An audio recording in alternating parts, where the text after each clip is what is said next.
Okay, what I've got here is a set of special keys.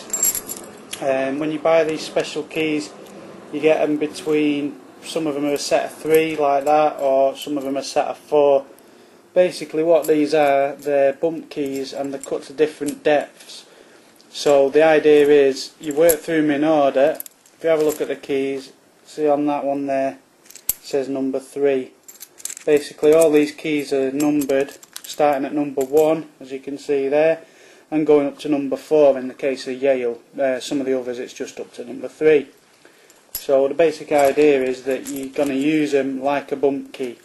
Now with a bump key, a lot of the time you'll put a rubber washer, like this one here, and you'll put it on, and what it is, when you bump the lock, right, see how the washer on this one's stopping the peak of the key in between, before the last 2 pins. Well, you want it so that the end point of that key is in between those last 2 pins, so when you bump it, it knocks the pins up.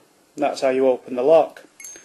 Now on bump keys, normally you'd have these shoulders filed down, you put a washer on, each time you hit it with the hammer it'll bump it and reset it each time to that position, so you'll go bump, the washer pushes it out, resets it. For these special keys you don't need a washer. So basically all you do, put number 1 in, spend say 30 seconds on number 1. If number 1 hasn't opened the lock, you go to number 2, number 3, number 4. They say if you get to number 4, once you've done all 4 of them, you've normally opened the lock between these 4 keys. It opens about 90% of all Yale locks. That's these tumbler type Yale locks. A lot of the cylinder type you need to shave the shoulders off and make proper bump keys, because obviously they're longer and the 6 pin. Now this is a standard Yale, so we're going to start with number 1 and give it a go. I've left all my stuff in the house, so I haven't even got my proper bump hammer, so I'm going to be using cheapskate version, a screwdriver. Now this one's a rubber handled screwdriver. Oh, and it's Stanley, that makes it better, yeah. You don't actually need a rubber handled one. I used to use a plastic one all the time.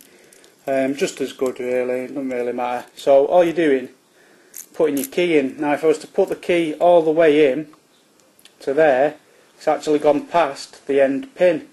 So after every time you've hit it with the screwdriver, you need to pull it out just slightly. Yeah, so if you gauge it there, see how it's just this little piece here where the shoulder is that comes out past the lock. Yeah, so all you're doing, put it in, pull that out to that small amount. I have to just alter my hand to hold the lock here.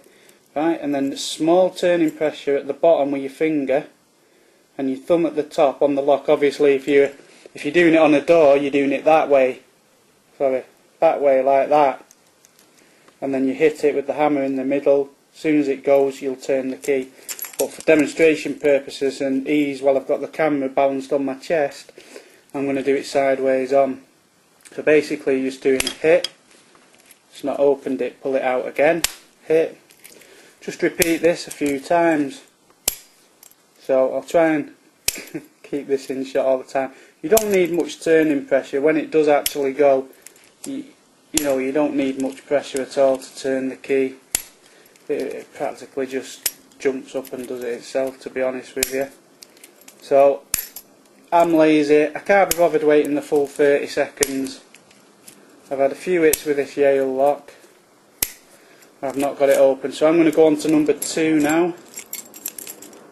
Number 3, number 2. Just show you that so you know I'm not lagging in any way. It's number 2. So we put number 2 in, pull it out that small amount again, tap it in. Normally, to be honest with you, if number 1 doesn't do it, it's normally number 3 on most of the locks I've tried these on. But you know, I always stick to the same process because you just know that when you start cutting corners and going straight to number 3, then you'll do number 4, you'll end up coming back to number 2, and it's always the last one, isn't it, that opens the door. But you don't, there's no skill in this, it's just a case of tapping it each time with a screwdriver or wooden spoon. anything you use. Most people use a wooden spoon because you don't overhit it then.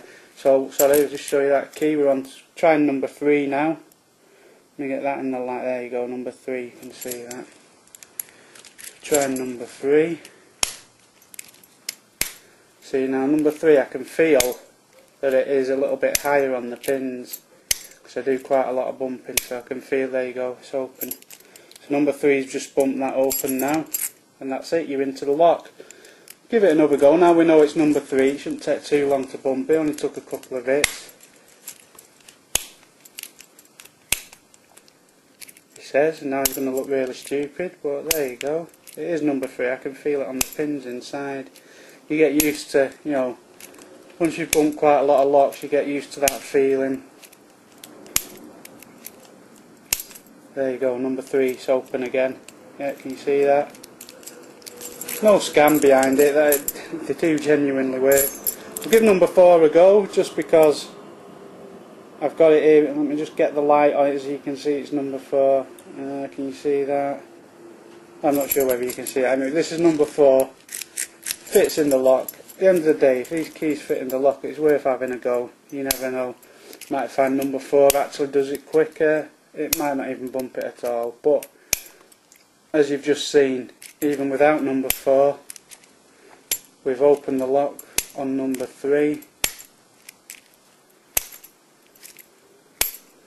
Don't look like number 4 is going to open it, but number 3 done it with ease.